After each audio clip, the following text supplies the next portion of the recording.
প্রিয় দর্শক আসসালামু আলাইকুম। আপনারা সবাই কেমন আছেন? আশা করি আল্লাহর রহমতে আপনারা অনেক ভালো আছেন। বন্ধুরা, আজকে আমি আপনাদের মাঝে একটি ঔষধি গাছের পাতা নিয়ে হাজির হয়েছি এবং ঔষধি গাছ নিয়ে হাজির হয়েছি। বন্ধুরা, এই পাতাগুলো অনেক উপকারী একটি পাতা।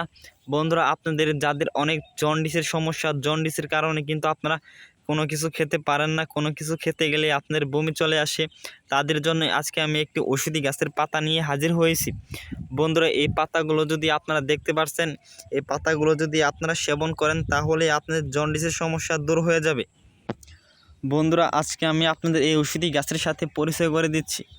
বন্ধুরা, এই ঔষধি গাছের যারা গ্রাম অঞ্চলে থাকেন তারা কিন্তু ঔষধি গাছটিকে আপনারা দেখে চিনে ফেলেছেন। বন্ধুরা, আপনাদের অঞ্চলে ঔষধি গাছটিকে কী নামে ডেকে থাকে বন্ধুরা অবশ্যই কমেন্টে জানিয়ে দিবেন। বন্ধুরা, যারা ঔষধি গাছটিকে চেনেন অবশ্যই কিন্তু কমেন্টে জানিয়ে দেবেন ঔষধি গাছটিকে আপনাদের অঞ্চলে কী নামে ডেকে থাকে। আমাদের অঞ্চলে ঔষধি গাছটিকে জাপানি লতা নামে পরিচিত। জাপানি লতা নামে ঔষধি গাছটিকে সবাই চিনে থাকে।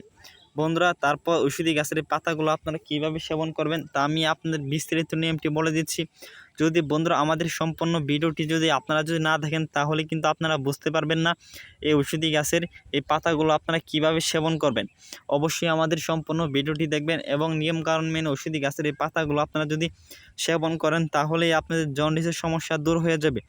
বন্ধুরা, এই ঔষধি গাছটিকে আপনারা কোথায় পাবেন? এই ঔষধি গাছটিকে যদি আপনারা একটু ভালোভাবে খোঁজ করে দেখেন তাহলে কিন্তু ঔষধি গাছটিকে আপনারা বিভিন্ন রাস্তাঘাট, বিভিন্ন জঙ্গল বা কোনো পতিত ক্ষেতের আশেপাশে আপনারা খুব সহজেই পেয়ে যাবেন। বন্ধুরা, আমি আপনাদের দেখাচ্ছি কিছু।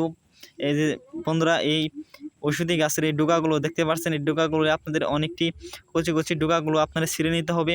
তারপর আপনারা এই ডোকাগুলো আপনারা কিছু ওষুধ দিয়ে এবং কিছু মগর জুস দিয়ে এবং কিছু কালো জিরা দিয়ে আপনারা সুন্দরভাবে এই পাতাগুলো আপনারা বেটে নেবেন শিলপাটা দিয়ে। তারপর আপনারা এই পাতাগুলো আপনারা সুন্দর করে বেটে নেবেন। তারপর আপনারা ছোটো ছোটো করে বটিকা বানিয়ে রোদে শুকা দেবেন। 30টি বটিকা বানাতে হবে আপনাদের। তারপর আপনাদের ওই বটিকাগুলো প্রতিদিন সকালবেলায় 2টি করে খালি পেটে বটিকা খাবেন, দেখবেন যে আপনার জন্ডিসের সমস্যা দূর হয়ে গেছে। 30টা বটিকা বানিয়ে আপনারা 15 দিন সেবন করতে হবে। যদি কোনো রোগী বলতে পারেন যে ঔষধি গাছের এই বটিকাগুলো খেয়ে আমরা কোনো কার্যকারিতা পাই নাই, তবে আমরা আমাদের কবিরাজ চিকিৎসা ছেড়ে দেব। বন্ধুরা, আমাদের ভিডিওটি ভালো লাগলে অবশ্যই আমাদের চ্যানেলটি সাবস্ক্রাইব করে দিয়ে আমাদের সাথেই থাকবেন। আমরা আপনাদের মাঝে আরও নতুন নতুন ঔষধি গাছ নিয়ে হাজির হব। ধন্যবাদ সবাইকে। আসসালামু আলাইকুম।